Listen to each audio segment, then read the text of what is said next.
만성염증 지난 1편 영상 보고 오셨나요? 연결되는 내용이 있기 때문에 안 보셨다면 1편 먼저 꼭 보고 오세요. 보셨다면 좋아요와 구독 눌러주시고 바로 시작하겠습니다. 물, 공기, 음식이 외부적인 원인이었고요. 내부적인 원인을 알아볼 시간입니다. 첫 번째는 자세입니다. 오잉. 만성염증과 자세가 무슨 상관일까 의아하시죠? 하지만 두꺼비팜의 이야기를 듣고 나면 올바른 자세가 왜 중요한지 아시게 될 거예요. 먼저 목을 보겠습니다. 쉬운 예로 거북목이나 목 디스크를 상상해 볼게요. 거북목과 목 디스크의 대표적인 증상이 두통, 손저림인데요. 왜 목의 자세로 두통이 생길까요? 올바르지 못한 자세가 혈관과 림프관을 누르기 때문입니다. 이만했던 구멍이 눌려서 이렇게 찌그러졌어요. 100이 흐르던 게 50밖에 못 흐르죠. 그러면 두통이 생기는데요. 뇌에서 써야 될 영양 물질의 공급이 안 되고 뇌에서 생긴 노폐물의 배출도 안 됩니다. 그러면 손저림은?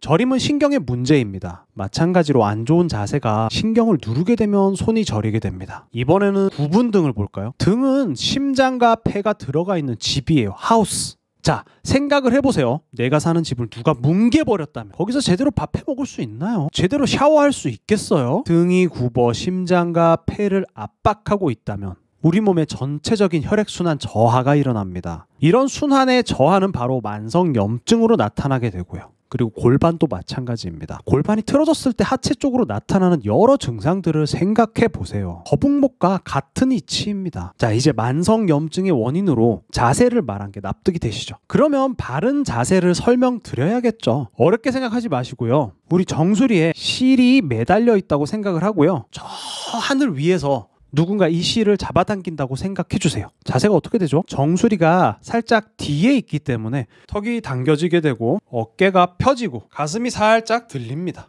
허리는 자연스레 곡선이 생기죠.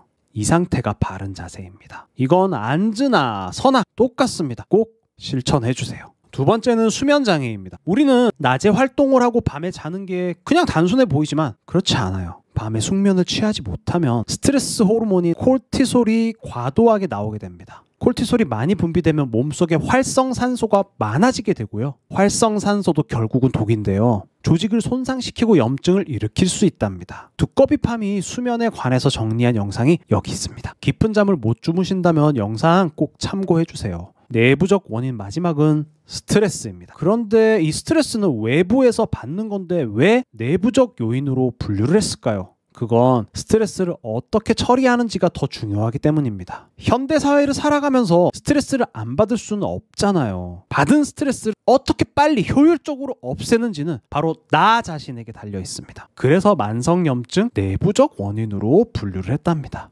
두꺼비팜은 취미를 만들라고 말씀드리고 싶네요. 그게 뭐 활동적인 운동이 됐든 독서 같은 정적인 취미가 됐든 본인이 이걸 하면 즐거워지는 거 그걸 하나 꼭 만들어주세요. 나중에 노년에도 즐길 수 있다면 금상첨화겠죠. 그리고 스트레스를 줄이는 방법으로 명상을 들 수 있는데요. 절대 어렵지 않아요. 출퇴근하면서 걸으면서 할 수 있는 워킹 명상법을 알려드릴게요.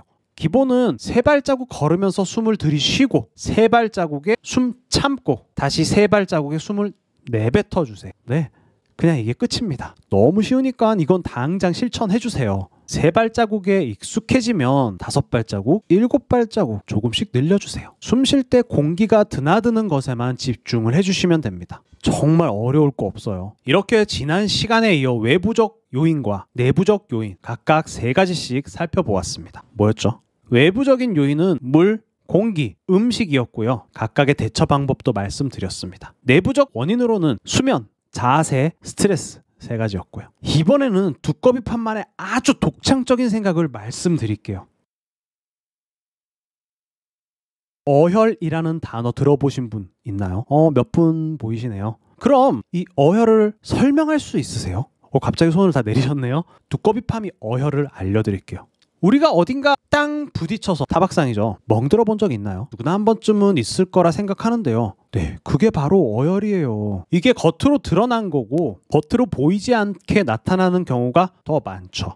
혈전이 위험하다고 안 좋다는 건 다들 아시잖아요. 혈전도 어혈의 이 큰 개념에 포함이 된다고 할 수 있습니다. 어혈은 혈관 안을 떠돌아다니기도 하고 혈관 밖에 존재할 수도 있는데요. 어혈로 인해 나타날 수 있는 질병은 소화기계 질환으로 위산과다증, 위궤양, 맹장염 등이 있고, 순환기계 질환은 동맥경화증, 뇌출혈, 호흡기계는 편도선염, 기관지염, 늑막염, 비뇨기계는 신장염과 결석도 있습니다. 부인과 질환으로 불임증, 자궁근종 등이 있고요. 신경통, 류마티스, 치질 같은 질환을 유발하기도 하죠. 만성염증이 일으키는 질환과 좀 닮아있죠.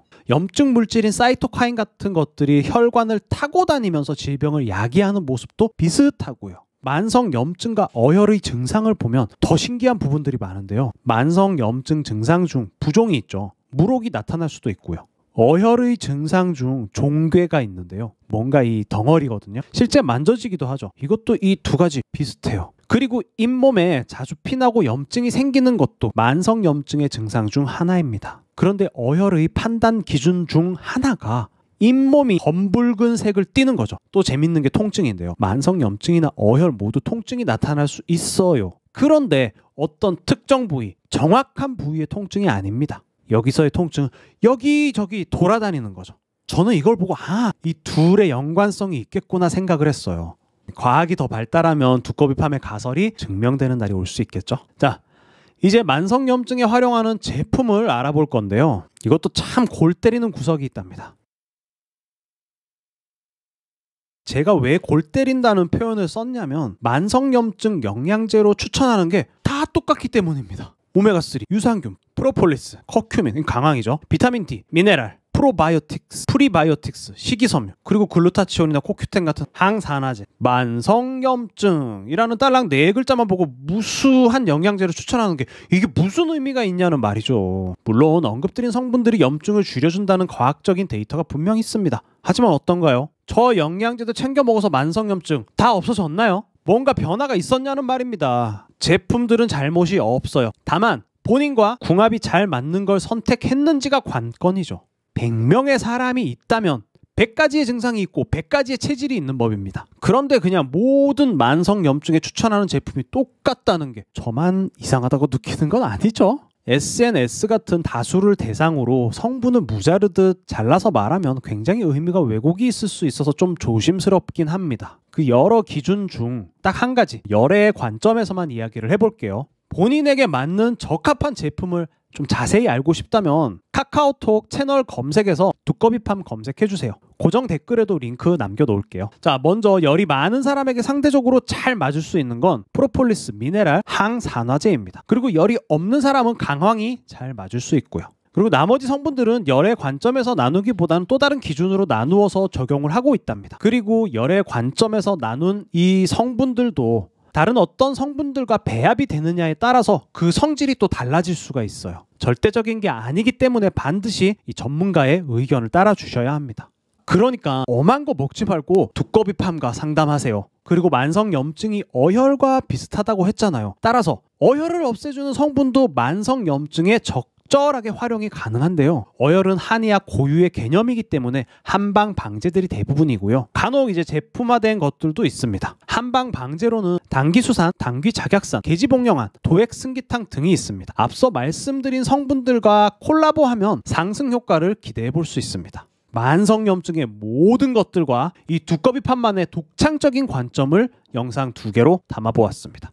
제품보다 사람, 두꺼비팜이었습니다. 좋아요와 구독 눌러주시면 무병장수합니다. 감사합니다.